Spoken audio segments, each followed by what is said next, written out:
Assalamualaikum warahmatullahi wabarakatuh. Perkenalkan saya Fajar Bahru Najhi dari SMK Negeri 1 Kutasari, Kabupaten Purbalingga, Jawa Tengah.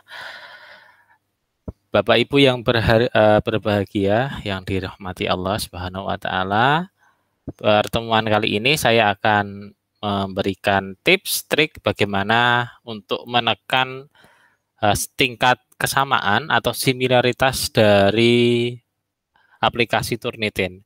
Secara lazim untuk sebelum nanti kita akan mensubmit satu publikasi ilmiah, baik dalam bentuk jurnal ataupun dalam bentuk yang lain, yang nanti area cakupannya secara online dan internasional tentunya karena online, maka kita perlu mengetahui berapa persentase kesamaan dari tulisan yang ada di publikasi ilmiah kita. Sebagai contoh di sini saya bisa menekan angka kesamaan similaritas dari 21% menuju ke 8%.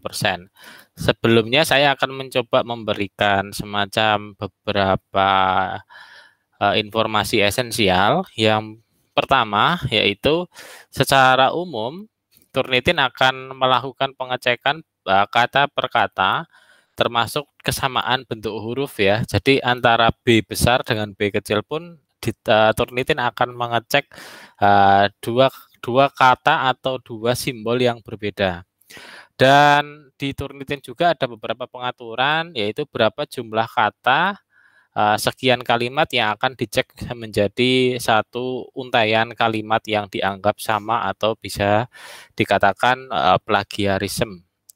Nah, di sini yang perlu Bapak Ibu atau mungkin rekan-rekan perhatikan, yang pertama kita harus sudah menggunakan citation manager agar nanti apa yang kita tuliskan kita tahu sumbernya. Ya walaupun di Turnitin bisa saja kita tidak merasa mengutip dari suatu alamat misalkan blog, kita gunakan jurnal, tapi tulisan kita sudah termuat di blog.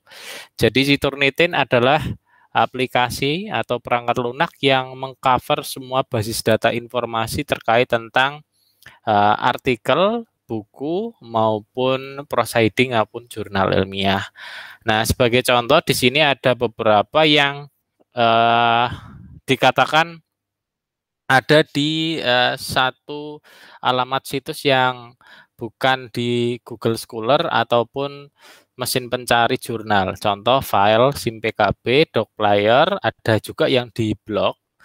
Jadi letak redundansi informasi tersebut akan mengakibatkan persentase yang hasil persentase atau screening di Turnitin akan semakin meningkat. Jadi apabila tulisan kita di sini kita tulis di blog, ini juga akan dianggap bahwa kita memplagiasi dari alamat blog yang kita sendiri buat. Maka alangkah lebih baiknya ketika nanti publikasi cukup silakan untuk dipublikasi di forum-forum resmi.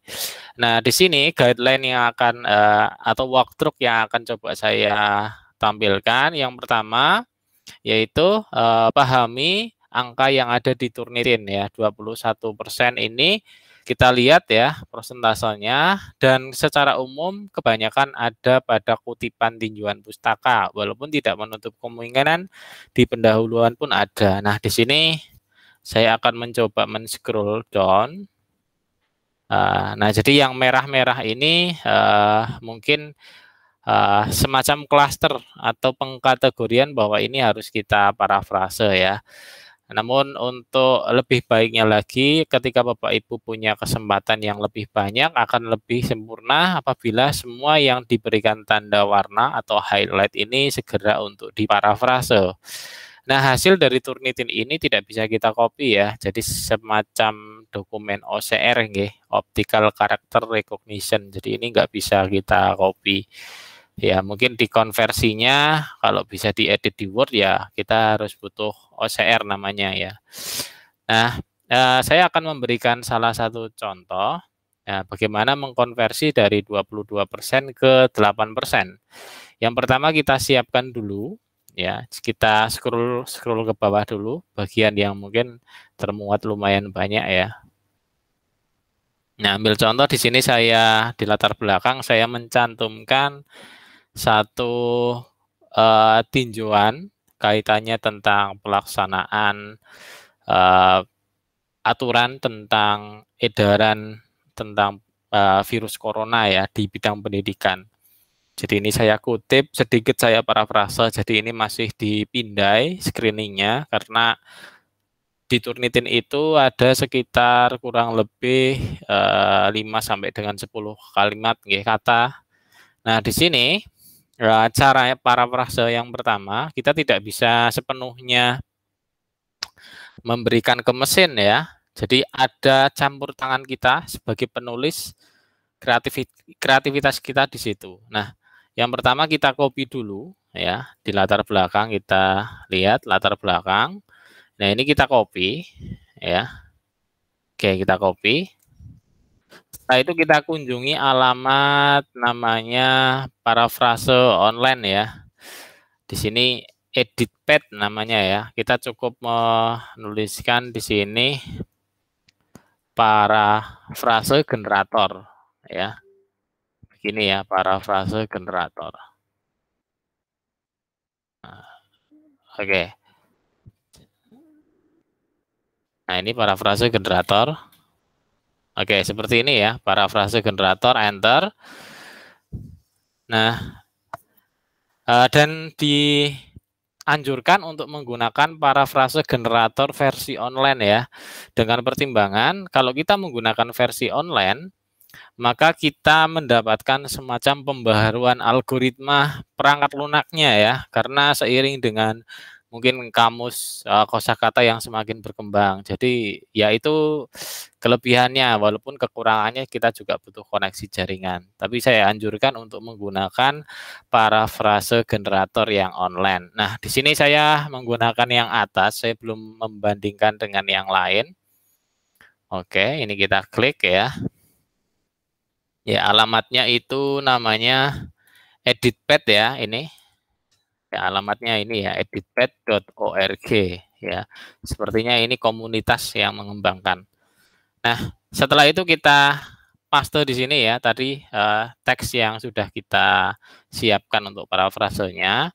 Dan di sini saya sampaikan parafrasenya yang diparafrase bukan dokumen ya.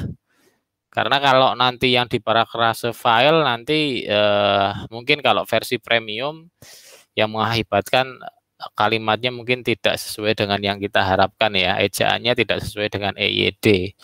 Nah, kita paste. Nah, setelah itu kita scroll down ke bawah, kita klik keterangan parafrase itu ya. Nah, di sini kita diberikan semacam petunjuk ya, ini sedang progres. Kita diberikan semacam petunjuk. Nah, biar nanti yang menggenerate kata tersebut. Nah, di sini kita bisa kita susun kembali ya dengan cara membuat kalimat aktif menjadi pasif ataupun kombinasi keduanya. Namun kita bisa ya mengedit ketika waktunya banyak. Nah, di sini saya hanya membahas penggunaan softwarenya ya. Jadi di sini tetap unsur keterlibatan manusia atau penulis akan terlibat ya, karena di sini kaitannya tentang konstruksi kalimat yang apakah ini kalimatnya cukup baik, cukup layak dalam publikasi ilmiah ya. Kalau ini sementara pembahasannya untuk memparafrase agar tidak dikenali sebagai plagiat atau sama ya. Nah, ini kita bisa lihat ya, perbedaannya ya dengan adanya virus COVID di Indonesia berdampak pada. Jadi ini kalimatnya di sini kondisi, sedangkan di sini langsung konfirmasi ya. Ini sudah berbeda jauh sekali ya, seperti kalimat aktif menjadi pasif ataupun sebaliknya. Nah, kita pun bisa memparafrase lagi ya, misalkan ini copy ke sini ya, ini di copy misalkan sini dihapus terus pada tanggal yang di sini ya. Nah, kalau kita ingin lebih jauh lagi. Nah, Bapak Ibu nanti bisa membuat kreativitas lanjut agar nanti apa yang dituliskan Bapak Ibu tidak dikenali sebagai bagian plagiarisme. Nah, dan kita bisa menggunakan layanan-layanan software yang lain, sepanjang layanan itu memang sifatnya memudahkan ya bagi kita tentunya. Demikian Bapak Ibu yang bisa saya berikan, semoga membantu Bapak Ibu semuanya, baik Bapak Ibu yang sedang melakukan studi, sedang mengerjakan publikasi ilmiah untuk pengembangan keprofesian berkelanjutan. Ya, tetap dukung channel saya supaya tetap berkembang. Silahkan bisa menuliskan komentar untuk diskusi. Demikian dari saya ucapkan terima kasih. Billahi taufik walhidayah. Assalamualaikum warahmatullahi wabarakatuh.